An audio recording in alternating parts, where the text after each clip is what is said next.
You're listening to Fox City's Murder and Mayhem, your bi-weekly dose of true crime history in a small rural community of Wisconsin. Hey everybody, welcome back to another episode of Fox City's Murder and Mayhem. I'm Eric. I'm Gavin. And Gavin, we're back again. Feels like it's been a while since we did this. It does. It feels Fox Cities feels like it's been a little while. And we were doing interviews last week too, so it didn't feel like we were doing our normal podcast. Yeah. So what do you got for us today? Well, I gotta say something before we get into this. Oof. Yeah, I know. Public service announcement. Service announcement. This is not about my beverage. So since the last Fox Cities Murder and Mayhem we recorded, my sister and myself, but my sister, I have to give credit here. We stumbled on a way to get access to more newspapers for free than I previously had access to. And I say that because there is no shortage of upcoming Fox Cities Murder and Mayhem. The sister took care of that for you, no problem? Yeah. So I've barely kind of begun digging, but just in the little bit that I did, I mean, I didn't even spend an hour. I probably found enough stories for the next 6 months. We're fine. Can you share what is this new resource that you found? I can. I mean, it's not. I didn't know if it was illegal or something. No. It's not It's not really a secret. It's just kind of. And some people at home, like, they might know, and they'll be like, "You idiot." There's two primary places to get newspaper articles online. One is newspapers.com, and the other is newspaperarchive.com. Okay. And depending on your library, you should have access to one or both of these resources. But the library version only limits, there's certain newspapers that are in there and certain ones that aren't. For whatever reason, the library version does not give you the complete access that a subscription gets you. Okay. Right? But here's the thing. Newspapers.com has this really dumb thing where if you have a subscription, you can go in there and you can, what they call, clip an article, right? Mm-hmm. And then that article is publicly searchable. Okay. Don't need a subscription to see it. Now, that part I knew, because sometimes when you do a Google search, like a clipping will come up. What I did not know is that you can actually go to a page, say, for example, I think it's like postcrescent.newspapers.com/clippings or something. Okay. There's like an actual specific address you can go to, and all the clippings show up. Oh, and they're fully searchable because they've had OCR done to them, which means you can actually search the words in the articles. And I didn't know that you could actually search within the database. I've never seen that before. And again, people at home who are better researchers than me are going to be like, "You idiot! You idiot! How did you not know this? You should have been doing this for years." But I didn't know. I didn't know you could do it in that broad of a way. I thought you had to specifically be looking for something. So, like, you go to, like, the Post Crescent one or Oshkosh, Sheboygan, whatever it is. And you can just start cruising through all the clippings. Yeah. You can cruising through all of them. You could, like, so, of course, what I do, for fun, I type in murder. And, like, oh, shoot. Like, a lot of stories pop up that happened in the Appleton area that I had never heard. I was like, oh, crap.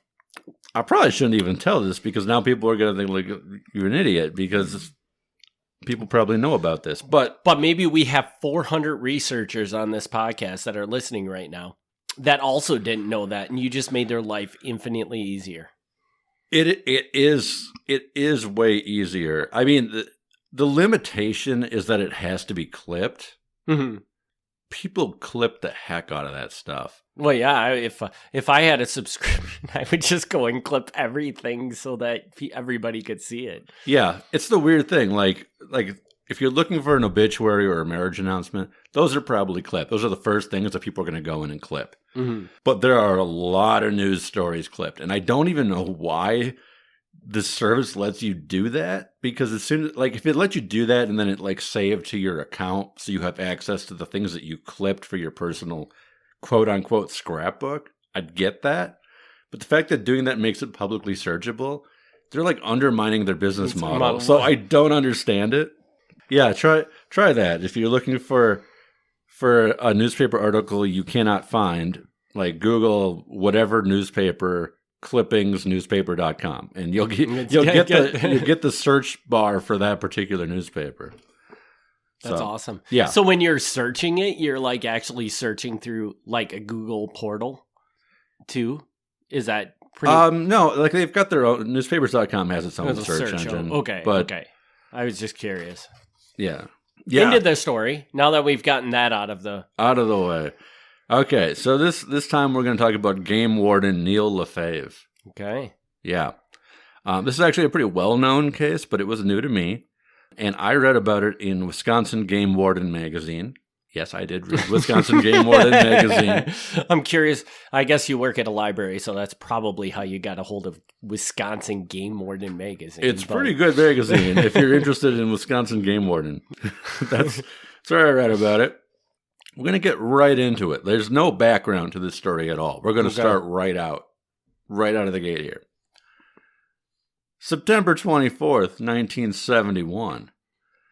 DNR wildlife technician Neil Lefebvre, 32 years old, was in the Sensiba wildlife area northwest of Green Bay. And I don't know if it's Sensiba, but that's how I'm going to say it.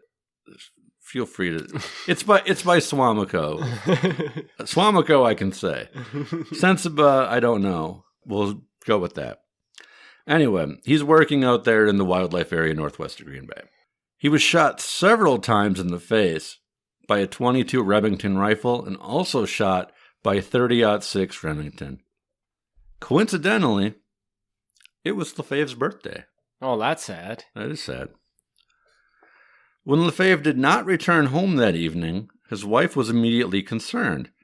She knew that poachers were unpredictable, and Neil had specifically told her about Brian Husong, a paranoid schizophrenic with many poaching violations. Oh, wow. Husong was described as a white, weird, skinny, gangly guy by other conservation officers. He had a history of mean, angry actions. While fighting with a neighbor boy in grade school, Husong savagely bashed the youngster's head into a sidewalk. A neighbor rescued the boy, certain that Husong meant to kill him. While babysitting a niece, Husong dismembered her doll as she screamed in terror. Acquaintances feared him and said that he once, and if you are sensitive, close your ears for the next few seconds, he once ripped the head off a kitten that was purring in his lap at a house party. Oh my God. Yeah. Monster. Yes. So he's our prime suspect. Seems like a good suspect. A search was on, and it was actually Lefebvre's wife who made the first discovery. His truck was abandoned on a dead-end road where Lefebvre had been posting signs. Various members of law enforcement and concerned citizens searched the area all night until a spot of sandy soil was found and pushed aside by bow hunter Marvin Olson. Underneath, a belt buckle was found, and then an elbow. Ooh. Everyone began uncovering the rest of the body with their hands and soon determined that the corpse had no head. The area was roped off and the state crime lab in Madison was called. Okay, this prime suspect has got to be the guilty party then. Yeah? It's got to be, Right? Why? Because he didn't have a head. And you had just said he supposedly ripped the head off of a cat. Yeah, well, so that might be his thing. That's his thing. Huh? Okay. Yeah. All right. That's my prediction. All right. Within 50 feet of the body, they recovered a pen, notepad, sunglasses, several .22 shells, a tooth, blood, and what they believed to be brain tissue. The lead investigators were able to determine the types of guns used based on what they found and they had the same hunch as Mrs. Lefebvre. It was likely a poacher, and they also believed that Husong was their suspect. But now you said at the beginning that he was shot with 2 different kinds of guns, right? He was. So there should be 2 people, unless the dude's like carrying around 2 guns with him. We'll get there. 4 days after the murder, Deputy Robert Grant found another patch of loose soil 60 feet north of the body and uncovered the head, buried face up. The head and neck were torn away by several rounds delivered from a .30-06. The remainder of Lefebvre's head was viciously chopped off with a sharp instrument. So just to be clear, if you don't understand how I said that, his head wasn't like cut off with an axe. His head was removed by shooting it off with a gun. And then just tearing the rest of it off. Yeah. Wow. Now you also mentioned another gun. So is it now are we at 3 different kinds of guns? No, this is the second gun. Okay. Yeah. Okay, just making sure. Around this time, 2 different theories were proposed. One was that the killer had a long-standing feud with Lefebvre and waited to ambush him, and perhaps this wasn't the first time that he waited to carry out the plan. The other theory was that the killing was from, quote, volcanic rage. Volcanic rage, huh? Yes, that was the... Are we followed up with the definition of this? He thought the killer was cited for some violation, possibly firing his .22 in an area he's not supposed to, and rather than accept the ticket, instinctively went into a rage and shot the warden on the spot and quickly had to cover it up. So these are the 2 theories. Either he already disliked the warden and he was waiting to get him when he could, or he got 1 citation too many and just snapped. Doesn't really make a difference which one's correct. I mean, the guy's dead either way, but... They also said that that they thought possibly this wasn't the first time he had waited for him to do this hit. Why? Yeah. Did you get anything? Are we coming up to anything that explains why they would think that? There's just ideas of how this might have gone down. I mean, those really are like the 2 options. If he had a problem with the warden and he knew which area the warden patrolled, yeah, I suppose it makes sense that he could hide like in a deer stand or something. Police interviewed all known hunters from the area and every poacher who had ever been sighted by Lefebvre. I don't know how many that is, but it sounds like a lot. From there, a shorter list of suspects was made, and they tried to administer lie detector tests to people. Many of the men complied with the lie detector tests, but Husong declined, and he swore that he had an alibi. He was canning tomatoes with his grandmother that day. This is a solid alibi. Yeah. 2 .22 shells recovered from the murder site were found to be identical to those previously fired by Husong's gun, says a state crime lab ballistics expert. The police already had fired shells and evidence from prior poaching incidents. Metal slugs recovered from the victim's head were found to have rifling characteristics consistent with having been fired from a rifle similar to Husong's, but 100% identification could not be made because police were unable to locate the rifle. They suspected that the rifle was gone forever. In their words, there's really nothing special about a .22 rifle, so if you just use it to kill somebody, you'd probably hide it somewhere, but it would never be found. They did suspect, however, that the .30-06 used would probably not be thrown away because that is a valuable gun, and even though it will connect you to a murder, it is not something that you would give up. Okay. I am not a firearms expert, so I just have to take their word for this. I mean, I know that like 22s are very common. I don't really know anything about a .30-06, so but that's what they're going on here, is that gun still exists somewhere. Okay. Months after the murder, the district attorney contacted a school friend, Peter Piszek, and Assistant Attorney General.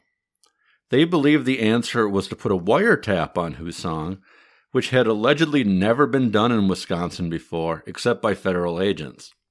And I don't know one way or the other. So if they say that police have never done a wiretap, I believe them. Okay.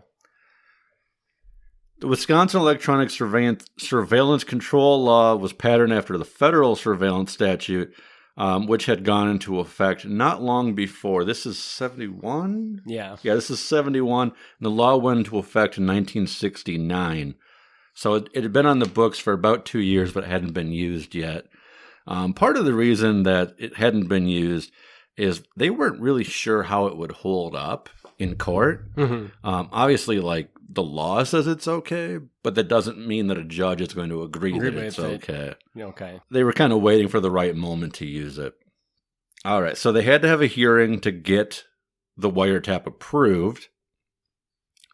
At the hearing, a police sergeant stated that up to that point, the means of investigation used in the case included a search of 40 to 60 acres of the crime scene. They used metal detectors, scientific laboratory testing, stakeouts, interviews with over 200 people, polygraph exams. They said they had used up all available leads, and really at this point, they were at a dead end. They were like, this wiretap, this isn't just fishing, like, this is our last chance. The wiretap was approved by Brown County Judge Donald Gleason. And then they were extremely lucky. They put the wiretap on Husong's phone, and only 2 days after doing it, he had a conversation with somebody talking about the murder? Yes. Really? Yes. Husong called his grandmother and told her not to let anybody see the 30-06 that he had left with her. She assured him that nobody would ever find it. A search warrant was issued immediately, and police arrived at the grandmother's house.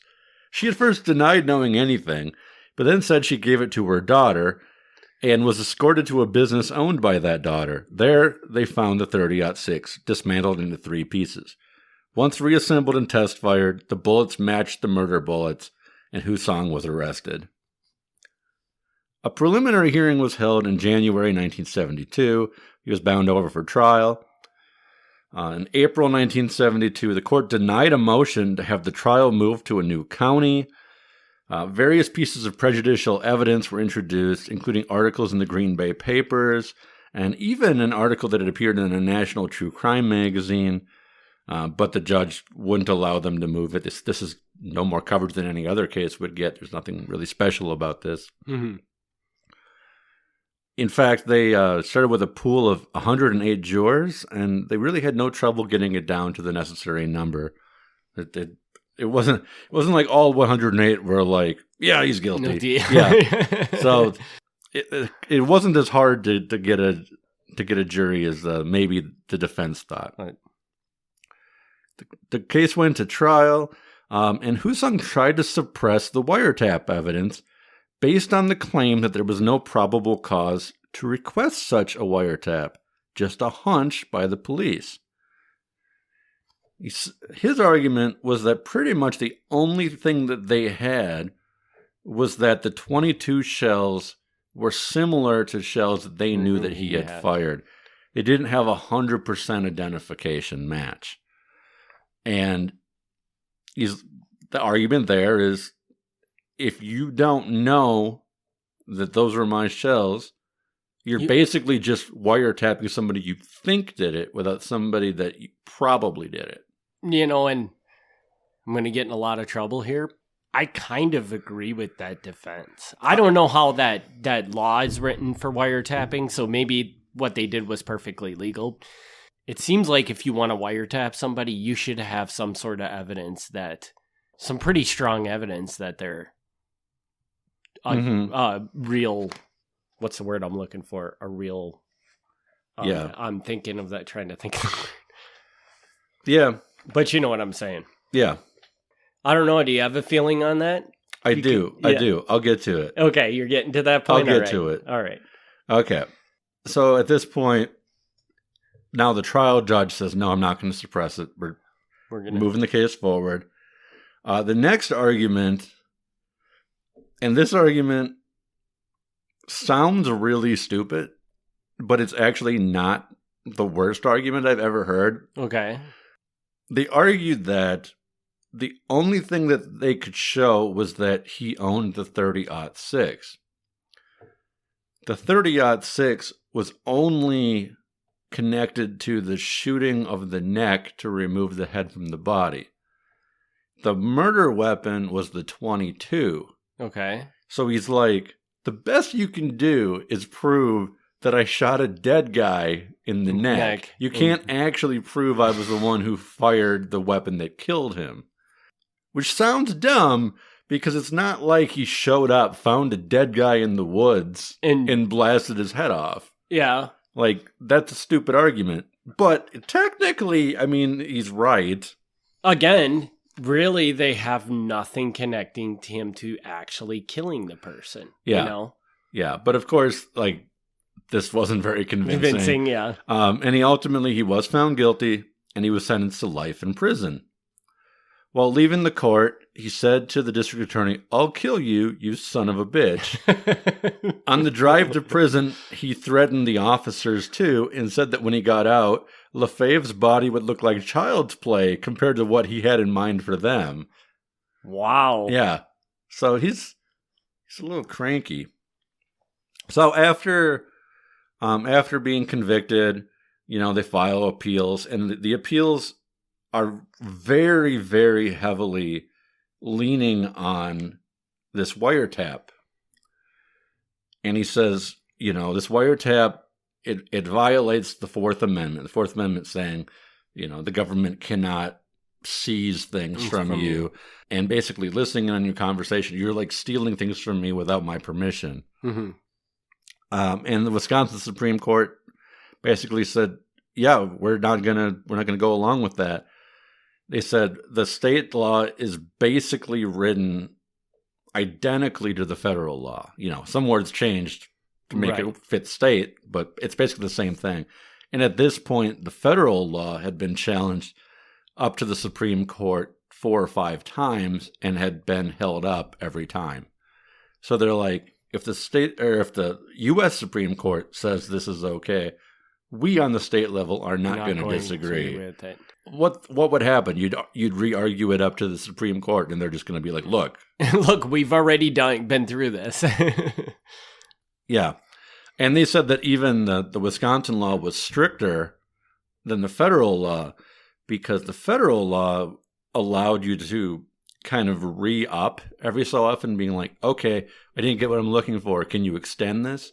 The Wisconsin law had a maximum 30 days, and if you didn't get it after 30 days, you're done. Mm-hmm. So they're like, if anything, our law is better. So that didn't work. So that is but as far as my opinion goes, I think this is really sketchy. Yeah. I think this is really sketchy. Like, I don't have the actual forensic evidence. I don't know how close these 22 markings are, and that to me would make the difference. Like, if it's to the point where they're like, this looks like it could be from the same gun, or this is from the same gun, that to me would make the difference. Because with a 22 being so common, if it's like, well, this could be maybe the same gun, well, yeah, then it could be maybe 100 other guns. So that to me is not a great argument. But I don't have the lab evidence, so I don't have a strong opinion one way or the other without knowing what they're using to make that connection. Right, but I think we would both agree that based on what they presented, this guy probably did do this. But whether he should have been, whether the evidence showed it enough that he was guilty, or that they should have been able to wiretap him, is questionable. That's the question part. Right. Of it. I think the wiretap is, like I said, it's a bit of a stretch. Again, it comes down to the markings on the bullets or the shells or whatever, and I don't know, because I don't have that, so I don't know what they're going off of. If it's like remarkably similar, I could see that being valid for the judge. I don't know, right. And And frankly, I don't know that I'm supposed to say this. Frankly, I think generally speaking, judges tend to favor law enforcement, at least during the investigation part of it. I mean, if you go and you put on a hearing and you say, this is why we need a wiretap, the judge is probably going to okay it. Yeah. More often than not, the judge is probably going to okay it, because if you've gone to that point, unless you're really reaching. Mm-hmm. Yeah, but I bet you it was a lot. It took a lot more to get that judge to sign off on it at this point in time, because it had never been done. And like today, I'm sure the state's just like, yeah, whatever, we'll just sign off and you do your wiretap. I don't even know how often they use wiretaps. I don't either, but I mean, now with cell phones, I don't even know if you can. Yeah. But whatever that new it's not thing is. It's not like a super common thing. So remember, as he's leaving the court and hauled off to prison, he makes a series of threats. Now, I don't know how common that is. I suspect it's not rare. Mm-hmm. I have to assume that there are people who get convicted of murder and they're not happy about that and they say things. Right. Like, that's probably not, this guy's probably not the first or the last guy to say, I'm going to kill you after being sent to life in prison. However, this guy is a little different in that he managed to escape from prison. Oh, really? Yes. So he's in prison for about 9 years. And then he's on good behavior. So he gets transferred to a less secure prison at Fox Lake, which, too bad we don't have Jason here, because Jason could tell us all about Fox Lake. Yeah. And on August 28th, 1981, his Sheboygan girlfriend, Mary Conrad, drove to the prison, threw bolt cutters over the fence, and then he used the bolt cutters to get out of the outside area, and she was waiting in a car outside to pick him up. That sounds like one of the easiest prison breaks I've ever heard in my life, and I can't believe it worked. I can't believe it worked either. I can't believe it worked either, because I don't know how because they had to communicate this through letter or something to know when this was going to go down. So somebody wasn't doing their job there. But whatever. It worked. And that night, the people who had investigated and convicted him were not sleeping very well. A police officer in Hayward, which, if you know Wisconsin, is nowhere near here, near Green Bay, pulled them over on a routine traffic stop. Husong punched the officer in the face and then drove over another officer's foot as he sped away in his girlfriend's car. The girlfriend ended up getting a 2-year prison sentence for her role in the escape. She at first gave a fake name and said that she picked him up as a hitchhiker, but later admitted the truth. Husong, who apparently didn't care about his girlfriend all that much, drove off and later ditched the vehicle and fled into a forest, and then stole another vehicle a week later in Chippewa County. Wow. He abandoned that vehicle at a restaurant in Menominee, Michigan, another week later. He's getting around. Yeah, he's really getting around. He remained on the run for 104 days, until eventually it was found that he was hiding in a shack in a forest on the Stockbridge-Muncie Reservation in Shawano County. Husong refused to surrender when law enforcement showed up, and after a short standoff, he was killed on sight. His body was brought to the Shawano Hospital for an official pronouncement, but he was already dead. At this point, and I don't think I was very clear about his age early on, Lefebvre at the time of his death was 32. Okay. Husong at the time of the murder was only 21. Okay. Which means now, after being in prison for 10 years, he's now dead at 31 years old. Wow. So this guy lived a short, not so great life. No. Yeah. 31 years, and he spent 10 of them in prison. Yeah. So that sucks. And how long on the run, basically? 104 days. Yeah. Yeah. Which I guess isn't a huge amount of time, but it's long enough. So. In 1972, right after the murder, a large granite monument honoring LaFave was put up at the wildlife area by his wife. From $1,200 in donations that were collected at the funeral, she said, "I was living from paycheck to paycheck like a lot of people were, but I put that monument there with the money that we received." In February 2020, a nearby boat ramp was named the Neil LaFave Boat Launch after a push from his daughter, who had only been an infant when he was killed. That's nice. Yeah. That is quite a story, man. Like, this goes back to another one of those stories that, would you have ever imagined this happened? I mean, what is this, 45 minutes away from us right now, probably? Probably not even. Yeah. That's a crazy story. Yeah. And man, when he was on the run, he really got around. Yeah, like I say, if you Google Neil LaFave, like, this isn't like some secret story. I unearthed it's very easy to find. But it was new to me. Yeah. Cool. Well, I think that was another good one. Yeah. Yeah, unearthed another good one. And yes, now that Gavin has an unlimited repository of news articles, we will have plenty more coming. So, awesome. Oh, yeah. We have plenty more coming. Do you got anything else you want to add to this episode before we move on or close her out for the day? No, I got a few short notes at the end here. Neil LaFave's widow did remarry, and as of a couple years ago, she was still alive. Oh, wow. I assume she still is. The district attorney involved was later elected to district judge in Brown County Court. He's still alive. And what became of Mary Conrad, the Sheboygan girlfriend who helped in the prison escape? I was actually going to ask that. I don't know. You don't know? I don't know where she is. For all I know, she is very much still alive, but I don't know her current whereabouts. You could not find her. No. Interesting. So, all right. Well, with that, I guess we can wrap this one up. We'll be back in 2 weeks with another episode, and thanks everybody for tuning in. Thanks for tuning in to Fox City's Murder and Mayhem. Join us in 2 weeks for another exciting episode of Murder and Mayhem.